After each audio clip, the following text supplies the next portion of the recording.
Hey guys, it's Aislinn, and in today's video, we're gonna be starting the transformation of changing my hair color. I still do love this hair color. It's held up really, really well. Honestly, it's fading beautifully. None of the colors have bled together, which has been amazing. The first few times I washed it, I did separate the front from the back, so that way the back wouldn't bleed on the front. So this is what it's looking like. The reason I'm going to be fading it is because I have several different trips coming up. In 1 week, I have to fly out to North Carolina, and I'm going to babysit my brother's dog while he goes and takes the bar exam. So yeah, I'm gonna go out, spend some time with my niece, house sit with her, and this color is still bleeding, okay? And then after that, I have another trip I'm going on, and then after that, I have another trip I'm going on. So I do not want this color to bleed and stain other people's showers and other people's bathrooms. So it's time to significantly fade out this hair color. I want to fade this out so much that whenever I wash it, there are no colors in the suds.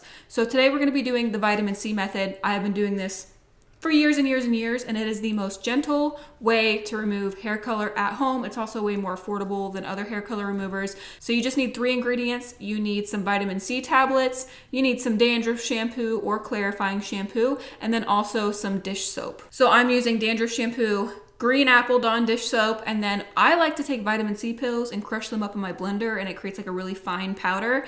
And then I just add it all together, mix it up. I lather it on my hair, let it sit 45 minutes to an hour, and then normally I'll do 2 or 3 rounds of this in one day, and then I'll wait like 4 or 5 days and I'll do another 2 or 3 treatments. And this is gonna fade your hair color a lot more gently, and it's gonna be a gradual process. It's not gonna be like instant gratification. Sometimes it is, but most of the time if you have very vivid hair like this, it's not just gonna come out in one go. So let's mix up my concoction and start applying. I swore I had vitamin C crushed already, but I don't. So let me go crush some of these and then we'll start applying them. I found some. I knew I had some blended up already. So yay, I don't have to blend some up. Also, do not recommend. Don't get your back tattooed. It's like the worst thing ever, you guys. It's such a horrible experience. You guys always ask like how much. I don't know. I don't measure. I've never measured when doing the vitamin C treatment. I just go with what my heart tells me.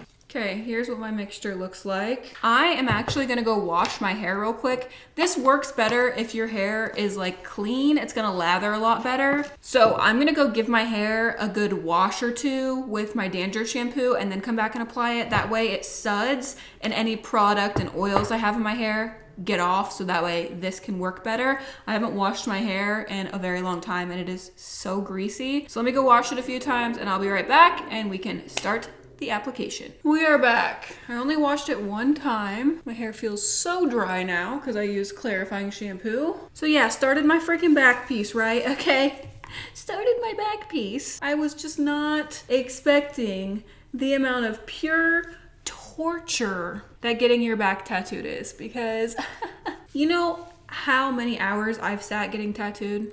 A lot, okay? I've been tattooed for hours and hours and hours. I've had all day sessions. I've had 5 hours. I've had, you know what I mean? I've sat and I've sat, okay?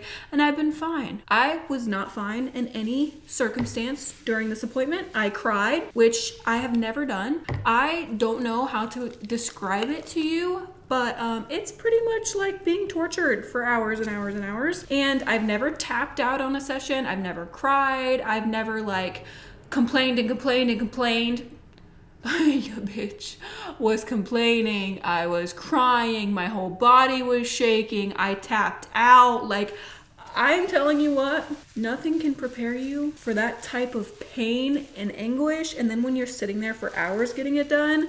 And the thing is, like, I didn't get just like a small little back piece or a little back tattoo. You know what I mean? I didn't get something on my shoulder, just something down my spine. I mean, like, top to MF and bottom, all over, love handles, side, spine. Like, there's not a part of my back that is not touched by ink. So yeah, maybe that was a mistake on my part. Should have scaled down and did something smaller, but it's there now. So yeah, I have several other sessions to go. I had booked like all day sessions throughout the year. Like once a month I was gonna go and like get it worked on.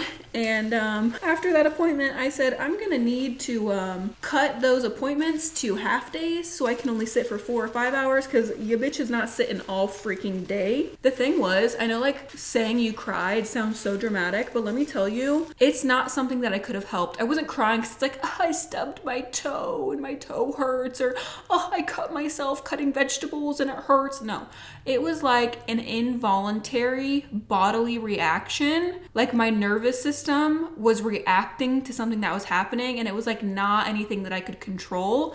There was one time I got my wisdom tooth taken out a couple years ago, and like I was numb. I couldn't feel anything, but like when he pulled the wisdom tooth out, my body instantly just started reacting and I started bawling. No reason for me to do that. I didn't feel anything, like I felt no pain, but my body had a reaction of crying. That's what happened during the tattoo. I was in fact in a lot of pain, but my body had just had enough. My pants were soaking wet with sweat because your nervous system, like my hands were like clammy and cold and I was sweating all over. I'll tell you what, I came home from that appointment and I said, numbing cream, yes please. I bought $200 worth of numbing cream.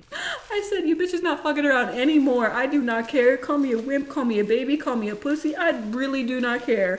I have gotten tattooed enough without numbing cream, and there's no way in hell that I could finish my back piece without it. Like I mean I would, but you know, I would do what I had to do to get it done. I'm just saying, if you're thinking about getting a back piece, rethink it. Rethink your decisions. You guys can see the suds are pink. I'm hoping that this fades a lot. You would think that my hair would stop bleeding at this point because I've washed it so much in hot water, but like it just keeps bleeding and keeps bleeding and keeps bleeding. So I just really need this not to bleed once I leave on my trips, because I am not okay with staining somebody else's bathtub or countertops like that. I just can't do that.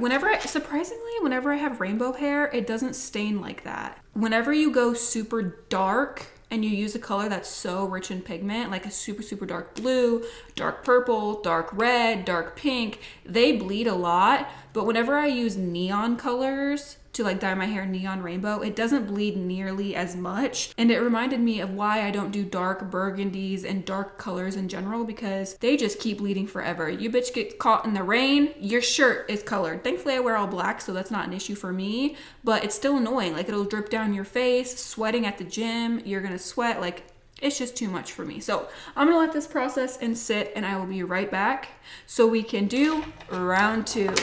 We are back after the first round. I've said this in all my videos where I do vitamin C, but the first round doesn't do as much as the other rounds you do. The first round, I feel like just like gets like the color buildup off and any product buildup off. And then like I always see the most improvement with like the second and third round. So let's go in with the second round of color remover. I'm either gonna do 2 or 3 of these today. We're gonna see how it goes. But when I rinsed off the first round, whoo, the water was like super, super, super, super bright pink. So it definitely is working. Here's what it looks like. Do you guys see any difference? I feel like the ends do look a little bit lighter. So if you have never seen one of my videos, the ends of my hair down here have been pre-lightened. So like from here down have been pre-lightened. Then I have a band where I dyed my hair black, and then all of this up here has had permanent color on it. The ends have been lightened, so color falls out of them a lot easier, but like the rest of my hair has not. And if you didn't know, I did dye the back of my hair where it's like that maroon, like magenta color. I did put that magenta on top of like a coppery color. So we're not gonna be back to blonde, but I'm just hoping that it lightens a little bit so that way I'm not bleeding all over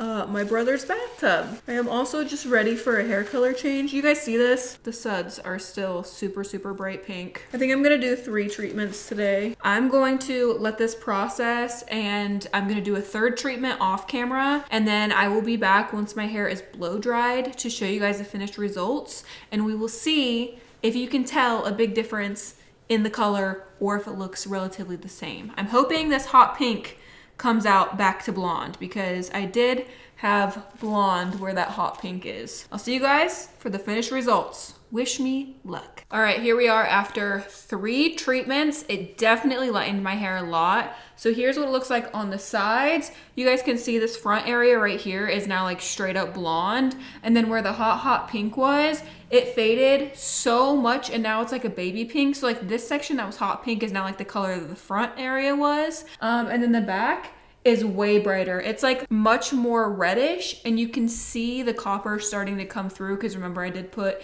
magenta hot pink on top of copper. So here's what it looks like now. So much lighter. This is only after 3 treatments. Definitely fading. My hair feels super soft and super nice. I did follow up with a deep conditioning treatment and it made my hair feel brand new. I had no breakage, no fallout. This is like the most gentle method. It does take several sessions and it's like very timely, but it's worth not frying your hair off. So here's what it looks like. I am very happy with the results. And when I rinsed off the last treatment, my hair was still bleeding a bunch. So I know that if I keep doing these, it's gonna keep fading it. Normally, I know when to stop doing the vitamin C treatment and move on to something else when the suds and when the water is running clear. But as long as there's still color coming out when you're rinsing it after each treatment, you can keep doing it until the color stops running out of your hair. And mine is still coming out very hot pink and magenta. That is all for today's video. I hope you guys enjoyed it. Don't forget to check out my Instagram. The link to that is in the description down below. I post way more of my everyday life on there. Give the video a thumbs up if you enjoyed it. I love you guys so much and I will see you next time. Bye.